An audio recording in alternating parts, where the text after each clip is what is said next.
wow, this is crazy. Did you know some guy got stabbed to death down the Casco Neep Road? And I'm like, wow, that is so crazy, because I dropped a hitchhiker off down that road that day. And I see the mugshot, and it's the hitchhiker that I picked up. From HV Studio, this is Unnerved.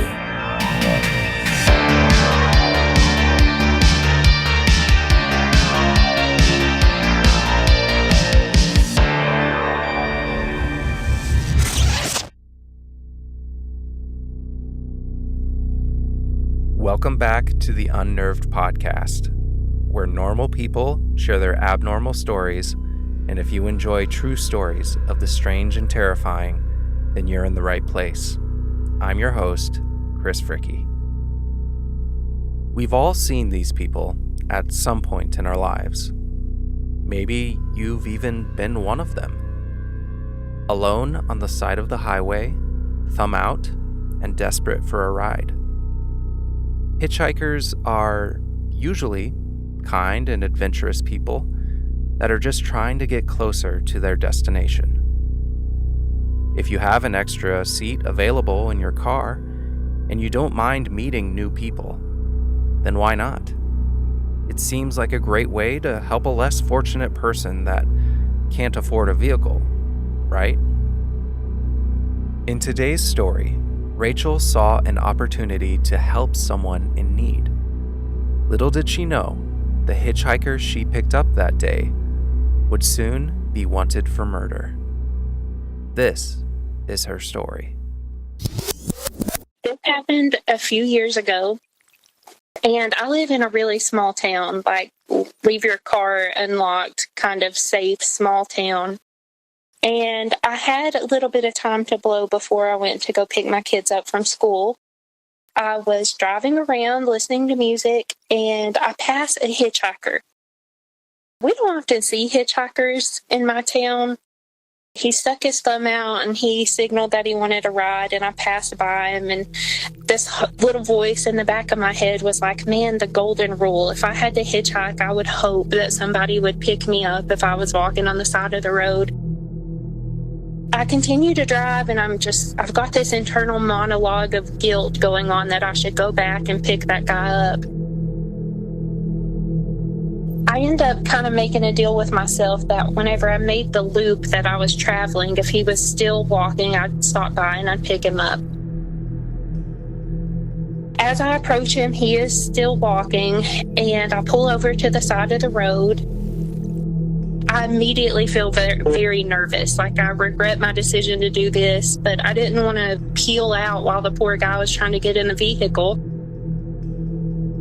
He gets in the car, and he has a fishing pole and a backpack, and the very first thing that I noticed is that this guy seems like he is majorly tweaking on some type of drugs, and he smells terrible. And I try to make small talk. I'm physically shaking and very nervous, and he just has these really, I don't know how to explain it. It's like his eyes were dead, but also kind of feral looking at the same time. At the time I smoked, and he asked me for a cigarette, and as I'm getting them out of the pack, my hands are shaking so bad. He gets his pole in, we're on the road, and we start heading toward where he tells me to drive. It's a road about 5 minutes away from where we were. And as we're driving, he's telling me that he lost his license due to multiple DUIs. And he's telling me how pretty I am and that he likes my hair. And he's trying really hard to get me to have a drink with him. He says he has some beers back at his house. And he's told me he's been fishing that day. And I'm trying really hard to make small talk with this guy, but in my mind, I'm just thinking what I'm going to do to beat this guy's hind end if he tries to attack me. We end up pulling down this back road close to where he said that we were going, and I pull up, and you can't really call it a house. It was like a shack, and it had a lot of junk cars around it. I couldn't believe that somebody actually lived there.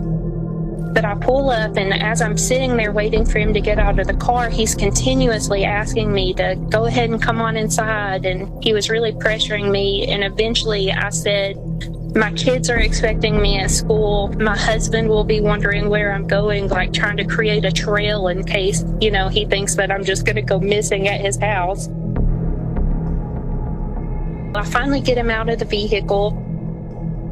I leave, and I'm like, oh my gosh, thank God that's over with. And this was on a Friday afternoon, and that following Monday, I go to school, and my teacher says, wow, this is crazy. Did you know some guy got stabbed to death down the Casto Neep Road? And I'm like, wow, that is so crazy, because I dropped a hitchhiker off down that road that day.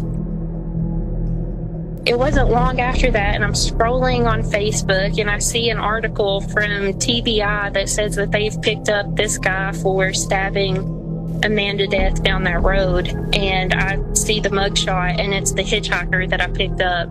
And the crime happened the day that I picked him up and dropped him off at the shack in the woods. And I have a friend who works at the local hospital, and she tells me that the guy that was murdered had came in and was stabbed almost 30-something times, and it was pretty brutal. It was like a rage killing. A breaking news alert now. A man has been arrested in connection with a weekend homicide that happened in Fentress County. Wayne Ellis Casso was arrested this morning on a charge of criminal homicide. The TBI says the 37-year-old killed 36-year-old Mark Anthony Jennings. Jennings was found stabbed to death yesterday at a home on Casto Kep Road in Jamestown. Casso has been jailed in Fentress County on a $500,000 bond. Do you know the relationship that the two of them had? What led to this? I have no idea. I mean, rumors around the town was that it was drug related, and since he was tweaking whenever I picked him up, that was probably a pretty good motive behind it. He also, a strange part of all of his rambling on the way to the location was he was telling me that he lived with an old man there, and that he was trying to get that old man to go fishing with him all day, and that he refused to. And some of his family members are friends with my father-in-law and said that is so weird because Wayne doesn't live with anybody, and there was no old man at the shack. I think Wayne just had some really serious mental illnesses, and I am incredibly glad that ride ended when it did, and I was not Wayne's drug-fueled rage victim. Do you think that was potentially his motive, trying to get you to come with him to drink and everything, or? I look back on it, and I like to hope that that wasn't his intentions, but I don't know. I didn't feel safe. Every part of me, like, hair was standing on end. I felt like he was looking at me like I was Thanksgiving dinner and he hadn't eaten in months. I don't know. I thought maybe it was just me because I'm a nervous person, but then I'm thinking maybe I had some ESP going on and it was just not a good situation to be in at all. I was already going to school to do something that kind of scared me. Like, I never would have thought I would go to school to be a machinist, and it was about pushing my boundaries and, doing things that scared me in spite of the fear. And I guess picking up a hitchhiker was part of that whole bettering myself, facing my fears situation. You always hear, horror stories about hitchhikers, and I listen to my fair share of podcasts about hitchhiker gone wrong stories too. But when I tell you I live in a very small and safe town, I mean that. I mean, you just never would think it would happen to you. Nothing that bad could ever happen to me. It was definitely a crazy experience, and I have made the no guilt resolution that there will be no more hitchhikers in my life.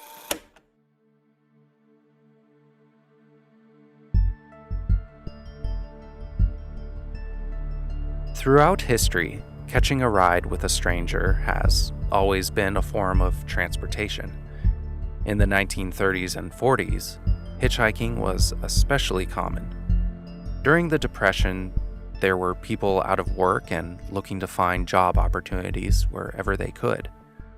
Not everyone owned a vehicle at that time, so when a driver had an open seat, giving someone a ride closer to their destination wasn't out of the ordinary. Yeah, Here, throw that in the back seat. Okay, let's go. Make sure that door's closed.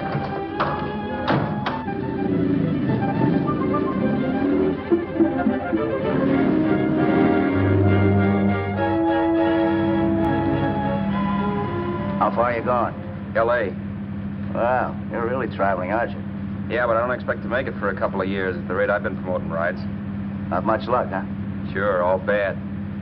Not many people stop for a guy these days. Afraid of a stick-up, maybe. They can't blame them. Where you coming from? New York? Well, New York.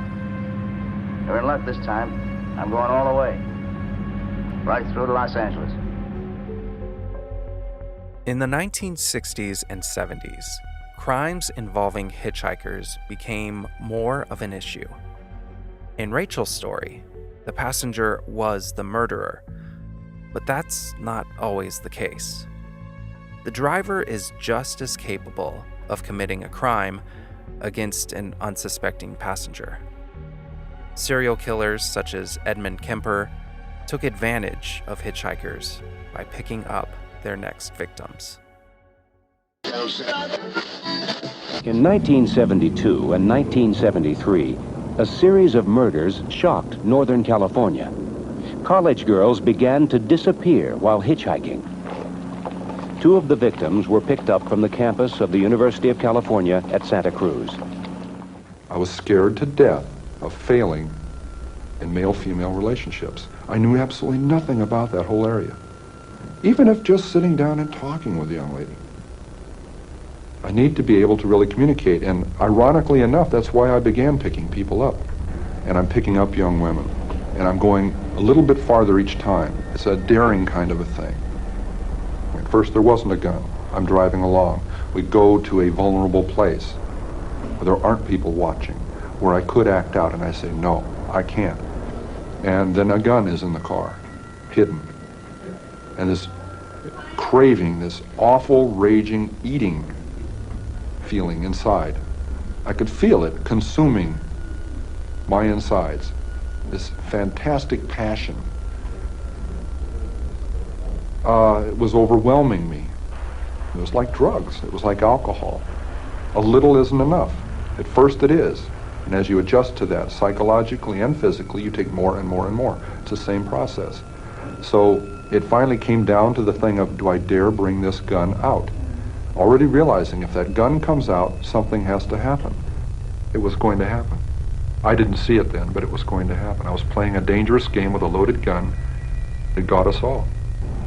On one occasion, Kemper picked up 2 roommates in Berkeley.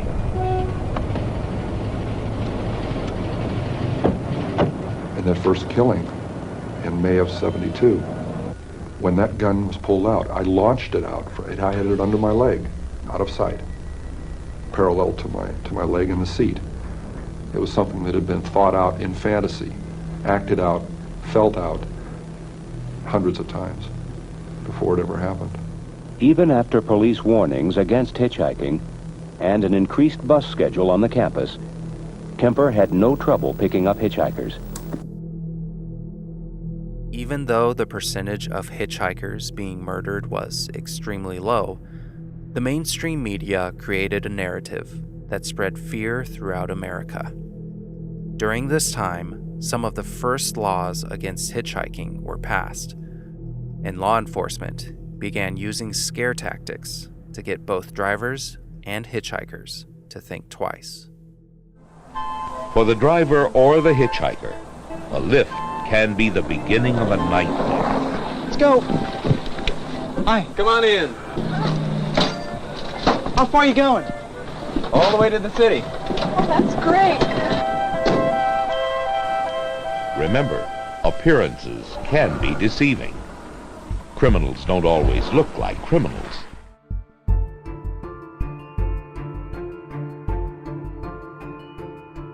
Before you consider hitchhiking or giving a stranger a ride, ask yourself, is it worth the risk? Thanks again for listening to Unnerved.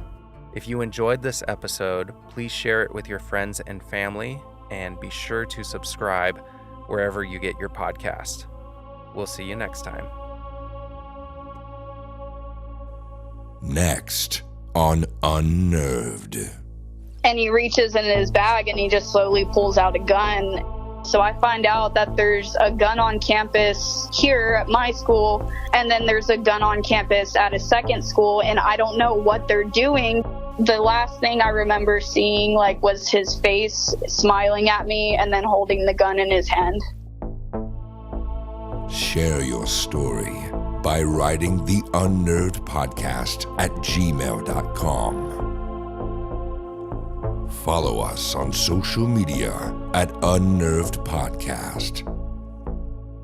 Thanks for listening.